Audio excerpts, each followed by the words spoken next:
No, stay where you are. Do not break the stillness of this moment.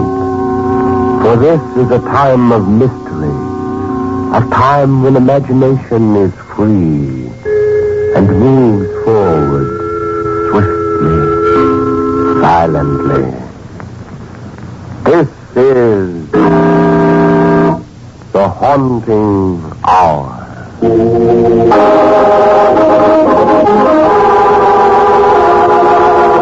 Assignment Death.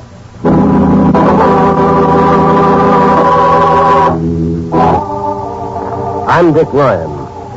Maybe you've read some of my stories in a certain national picture magazine. Well, here's a scoop that never got in. One editor and 2 vice presidents fainted at the thought. Like I told my boss, horror doesn't always come wrapped up in a haunted house with the wind howling outside. Sometimes it walks along behind you, breathes down your neck, and whispers something about a slug of lead in your back. And the few gray hairs that staff photographer Ellen Maitland and I got out of it didn't come from lack of vitamins. It was late afternoon when Ellen and another photographer, Larry Nelson, came into my office. I remember that I was busy at the time. Dick, will you please stop typing and listen to me? Another time, Ellen. I've got to get the story out. Dick, you've got to help me get a picture of Mike Velvetto, the gangster. Are you crazy? Is she kidding me, Larry?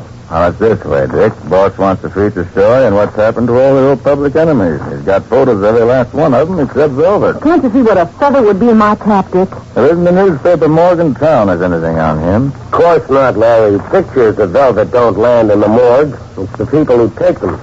This baby is no retired gangster. See, Ellen? Told you Dick was a friend of his. No, not exactly. I dug up some stuff in one of his rackets and handed it over to the DA's office. But Larry said Mike Velvetto likes you. How come? Well, he wriggled out of the charges easy enough. He thought it was a big joke and told everybody he admired my spirit. And he called Dick to his headquarters and offered him a job as one of his boys. That's the funniest thing I ever heard. What a strange man. You can't help liking Velvet. That's the danger. But he's poison just the same. Well, Dick, I'm going to get his picture whether you help me or not. Well, if that's the way you feel, Ellen, I guess I'll have to go along. You'll do it my way? Of course. Oh, I knew you'd help me, Dick. You're wonderful. Wait and see. If we leave now, we'll be there just after dark.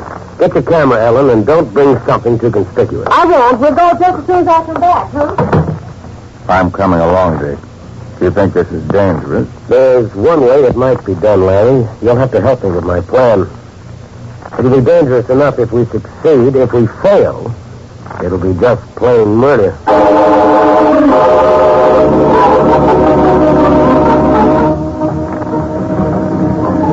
Button your coats, boys and girls. This is it. This old Goliath, Dick? Mike Velvetto can't be very successful. You're going to get the surprise of your life. In through this door. Straight ahead. I don't like the way those mechanics look at us, Dick. Pay him no mind, pal. It's the camera Ellen's carrying that's got him stumped. You know, Velvet lives in the penthouse on top of this building, but he has his office back there. Would you look at that character lounging by the door? Where, oh, where have I seen that tight-fitting coat, that pulled-down hat? That is Rosie. If you think that bulge in his pocket is a harmonica, think again. I don't like this place. You just take your picture and keep your temper, baby. Hi, Rosie. Velvet in? It's all right, kid. Relax. Thanks, loudmouth. I'm the nervous type. That a camera? Guessed it the first time, Rosie. Tell Velvet Dick Ryan's here with a couple of friends. Why not? Tell a dame them things smash easy. He warned Velvet by pushing that buzzer. The door opens electrically. I don't think I like Rosie. I don't think Rosie likes you. Pete's sake, Ellen, be polite and keep your temper. You two must think I'm red-headed. I'm sorry, that's the second time. The chief says okay. Let the dame come first. Go ahead, Ellen. I think Rosie wants to frisk us. We're clean as a whistle. Please, Rosie. Those are my friends. I'm sorry, kid. You can frisk us some other time. Hello there, Velvet. Delighted to see you again, Dick, my friend. I'd like you to meet a couple of colleagues, Ellen Maitland and Larry Nelson. How do you do? We were going by. We thought we'd drop in. But of course. Perhaps a little drink of something? No, thanks. No? I see you like my office, Miss Mason. Why, I'm speechless, Mr. Velvetto. It's beautiful. I never dreamed. That's such a rough exterior. I know. Deception is my business. Oh, but these pictures, they're the real thing, not reproductions. Look, Larry. Yes, I noticed the minute I came in. Mr. Valverde must be something of a collector. In a modest way. I see you've noticed that daub in back of my desk, Mr. Nelson. Hideous, isn't it? A fine example of non-objective art. Well, personally, I don't go for lines, planes, colors all thrown together without any meaning. But that picture has a special meaning for my associates. You see, Mr. Nelson, it fronts a wall safe, which very often contains large sums of money. That they appreciate. But I thought of myself while Miss Maitland is anxious to take my picture. Oh! Well, you guessed it, Velvet. I know how you feel, but she insisted. And then your reputation for never refusing a beautiful woman. How well you know me, Dick. Well, I shall sit here behind my desk and look like a successful merchant. Please, Rosie. We should have explained to him that Miss Maitland was reaching in her pocket for a flashbulb. Oh, I had forgotten that Rosie was still with us. That is one of his virtues. So unobtrusive. The nervous type is always dangerous, though, don't you think, Velvet? I'll just sit here out of the way until Ellen's set. I see our charming friend is ready. Well, I shall continue to talk so that we shall have a more informal study. Okay. Well, over so soon? I'm sorry if the flashbulb blinded you. One shot Ellen, they call me. A lovely camera.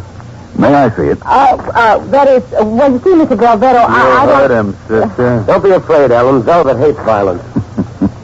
You're afraid I'll smash your camera? What? No, nothing of the sort.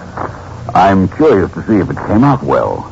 We'll open the bag. Oh, please. Oh, now you've ruined the negative. Oh, you mean the light? Oh, I'm dreadfully sorry, Miss Maitland. I simply don't have any understanding of these things. If I've spoiled it, I must pay you. But you did it on purpose. You let me take it and then... Temper, baby. I don't blame her in the least. Here, Miss Maitland, I must pay. I insist. Oh, no, thank You you. might as well take it, Ellen. You'll hurt his feelings. Well, we'll be running along. Nice to see you, Velvet. Goodbye. I'll see you, Marcy. No hard feelings, I hope. You must drop in again. I'll not be so clumsy next time you take my picture, Miss Maitland. Yes, I bet he won't. Well, thank you, Rosie. Give my love to the wife and kids. Velvet's soft, Ryan. I ain't. Keep your nose clean, loudmouth. Excellent advice, Rosie. You needn't see us to the street. Come on, Ellen. I'm looking forward to that street, don't mind saying. How about you, Ellen? I'm furious with the both of you. I'll never speak to either of you again, letting me make a fool of myself like that. What, Ellen? You didn't actually think he'd let you shoot him without a squawk. Now, hold that until we get out. Okay, ladies before gents. Right. Did you get it, Larry? And it passed out when Rosie started to frisk you. She'd found that candid camera under my coat. You mean you had a midget concealed that Of you got course, the... Ellen, of course. How else? I watched you, synchronized it with your flash. You held his attention. I got the picture. Well, just because we came back to the office doesn't mean you have to work, Dick Ryan. Now, there's nothing we can do until Larry gets that developed and tries an enlargement. He's had enough time. If he'd come back here with us... Now, look, Ellen, his apartment darkroom is the safest place for that negative. This has got to be a secret for a while, remember? Well, that's all right with me. And I'm still mad, Dick. Why in the world didn't you tell me? Because it wouldn't have been as convincing. No act in the world could have had that ring of sincerity, Ellen. Wow, talk about registering disappointment and rage. Let's change the subject. What if you didn't fool him? Then the three of us had better pack our... Oh, good. There must be Larry now. Hello. Hi, Dick. Tell Ellen she's got a picture. Couldn't have been better. Good and clear? What about enlarging? Every detail. That's what I wanted. I'm going back in my dark room now and really blow it up. If you'll want to come out... Wait a minute. What's the matter? Thought I heard someone come in. But... No! Don't, please! Larry, all Is there right? something wrong? Yeah. Come on, we've got to get to Larry quick. It's backfired, Ellen. We didn't fool anybody but ourselves.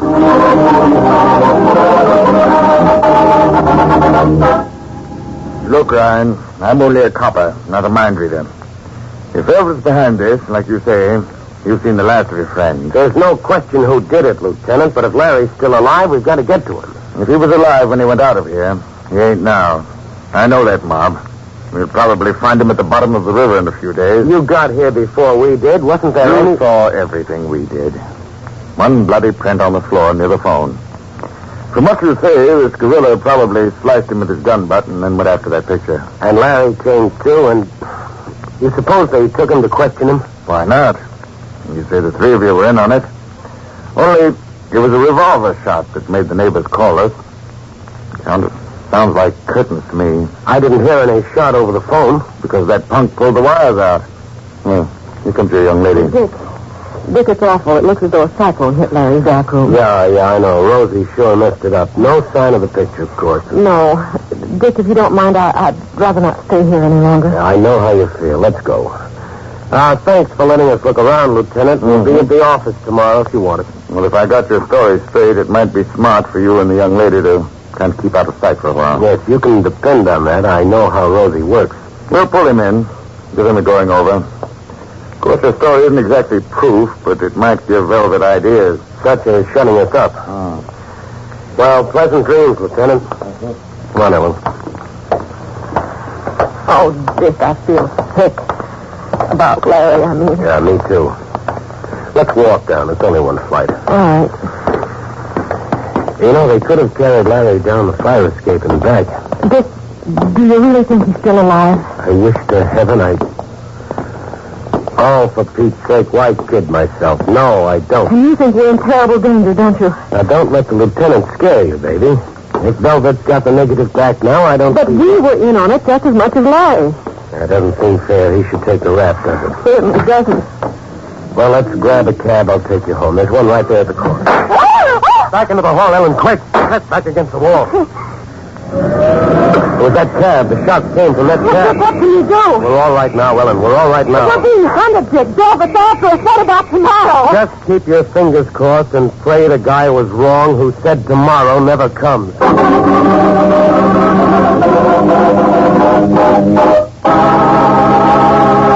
Hello, this is Marvin Miller with another page from your American Heritage scrapbook. Sell the cook stove if necessary and come to Chicago. You must see this fair. A pretty compelling message, isn't it? Well, that's what one of the 27 million visitors to Chicago's Columbian Exposition of 1893 wrote to his parents. The exposition was described as a dream in plaster. The dream was born in 1891 when 15 of America's foremost architects, sculptors, painters, and landscape planners met in Chicago to design a world's exposition commemorating the 400th anniversary of Columbus's discovery of a new world.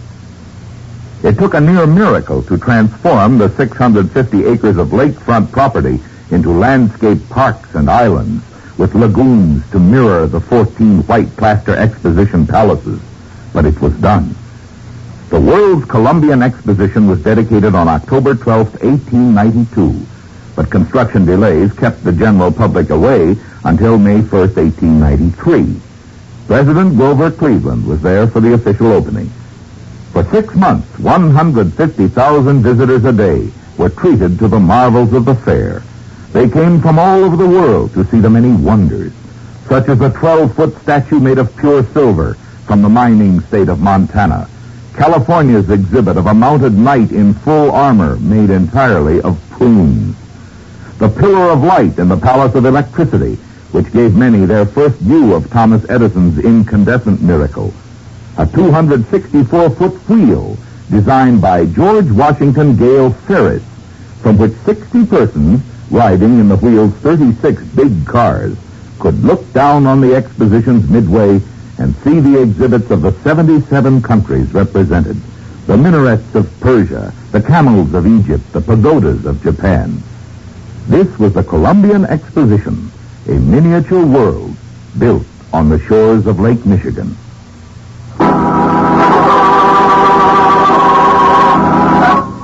Dick Ryan back again, sadder and wiser, and no wonder. I'd helped Ellen Maitland get her picture of Mike Velvetto, the gangster, all right.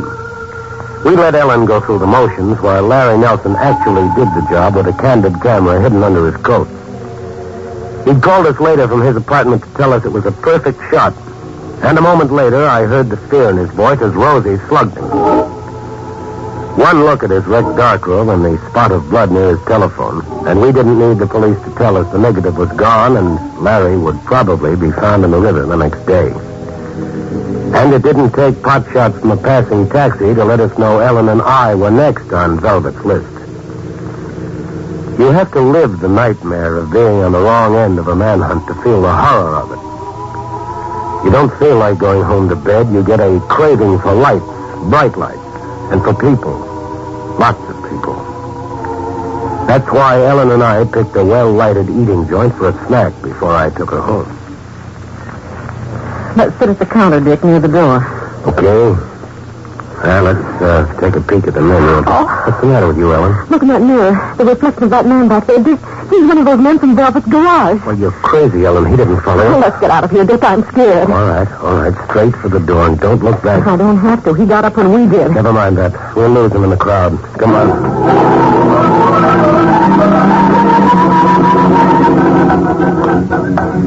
Don't walk so fast, Dick. I can't keep up with you. We may have imagined that man was following us, Ellen. At the same time, I don't like getting out of the crowd. We turn left here, Dick. Oh, you would live on one of these quiet side streets, way down the end, I suppose. That's right. The end house on the other side of the street. All right, come on, let's cross. The light's with us. Look out, Dick. There's a car coming right through that red light. Don't stop, Ellen. Keep going. Come on, run.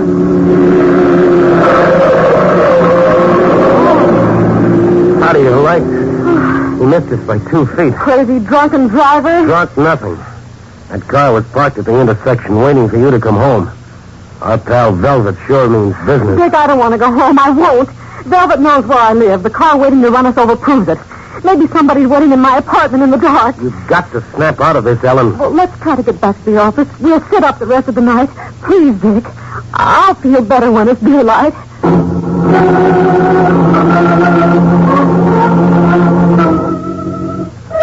That's what I thought, but daylight didn't help. In fact, we felt even more out in the open. That's the terror of being hunted. It grows like some clinging, choking weed. We set out for breakfast, and neither of us left the editorial offices until I ducked out for a shave about noon.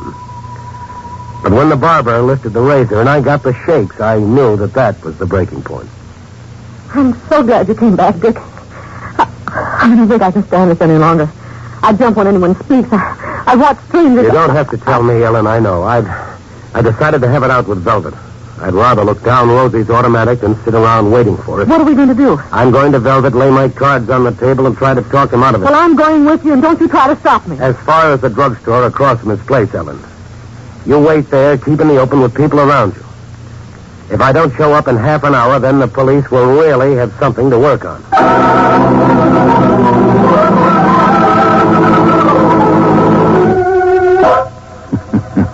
But, my dear Dick, I already know your whole story. The police paid me a little visit this morning. In fact, Rosie here was just released. And who's saying to the coppers, Chief?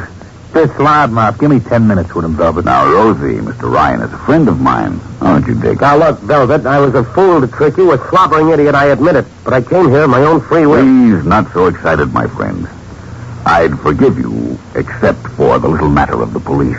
If Larry's still alive, Velvet, it's not too late. Maybe you can square yourself. But if you've killed Your him... Larry is still alive. You can depend on it. Well, then, for heaven's sakes, call off your thugs and forget it ever happened. Still, Dick, I do not like having this picture of me floating around. What?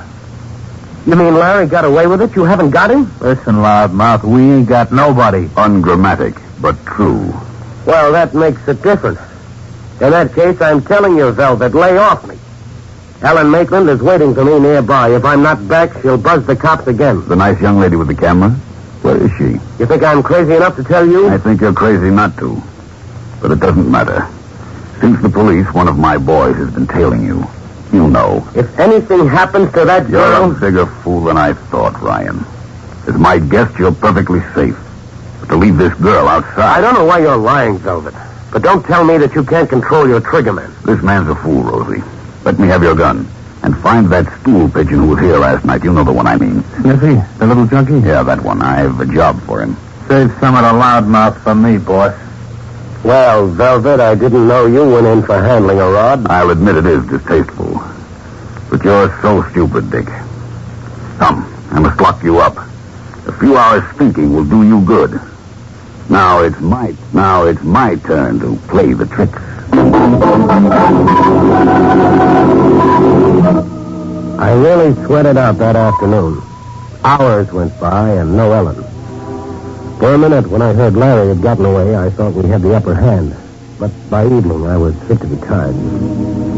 First, I heard the key in the lock. You, loudmouth.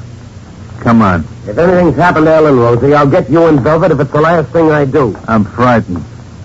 Why should we hurt the dame? You had a couple of good tries at it last night. Bright boy. Come on, get in the elevator. Elevator? You mean that... You've seen him before. Get in. We're going down to Velvet's office behind a garage. Is Ellen there? You'll see. Hold out your hands. Handcuffs. All the modern equipment, huh, kid? Self-service elevator to the private office, handcuffs. You got a gas chamber down there? Shut up. Hold your hands still. Maybe you're one of Velvet's favorite characters. You ain't mine. I'm not impressed with Velvet's hospitality, Rosie. I must have been locked up there hours. What time is it? 9. All right, no tricks now. Ellen! Dick! They found you? You all right? Of course I am, Dick. But I've been worried sick about you. They told me if I didn't come with them. Yeah, I know, honey, I know. It's one of Velvet's bright ideas. But you're handcuffed. Dick, they hurt you. Break it up, lovebirds. Nobody ain't been hurt yet. Sit down here, loudmouth. You there, sister. Well, this sort of looks like it, Ellen. Now you see how handy it is to have a garage outside your office. I wonder if they can spare the gas to take us for a ride. Button the lip, right, boy. I don't like that kind of talk. Velvet had me locked up for a long time, and then he asked me to do the strangest thing, Dick. He told me... Look, sister. This is Velvet's party. He'll do the talking. Maybe that's him now. Sit quiet, both of you. I get paid for opening doors. It's okay, Chief. Hold it, Rosie. Don't move. Be a pleasure to shoot you. Step back now. Larry Nelson. They didn't kill you. Larry, are we glad to see you? For heaven's sake, boy, you all right? Sure, fine. Keep your hand away from that pocket, Just Rosie. come in time, Larry. How'd you get away from them last night? No questions now, Ellen. Look, Larry, I don't know what's up, but we got to move fast. Velvet's around somewhere. I got a feeling he was just about to move us out of here. Sit tight, Dick. I'll take care of everything. This mug first. Larry, did you have to do that? I've been itching to put him out cold ever since yesterday. Well, it's done now, Larry. Take the key out of his pocket and get these cuffs off me. Keep your shirt on, Dick.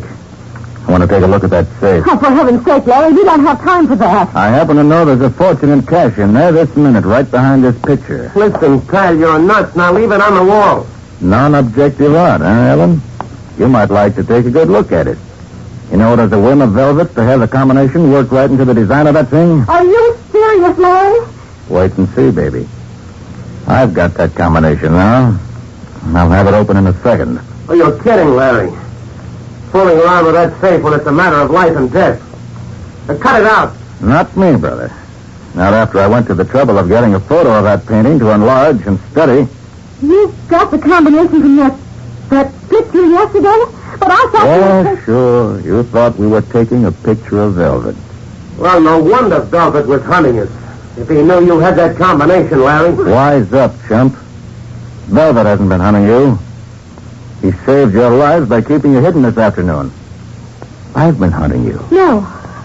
Oh, Larry, no. Those shots, that taxi. You gave me a lot of trouble, Ellen. Don't edge up, Dick. You wouldn't want this gun to go off. I'm not, Larry. I still don't believe it.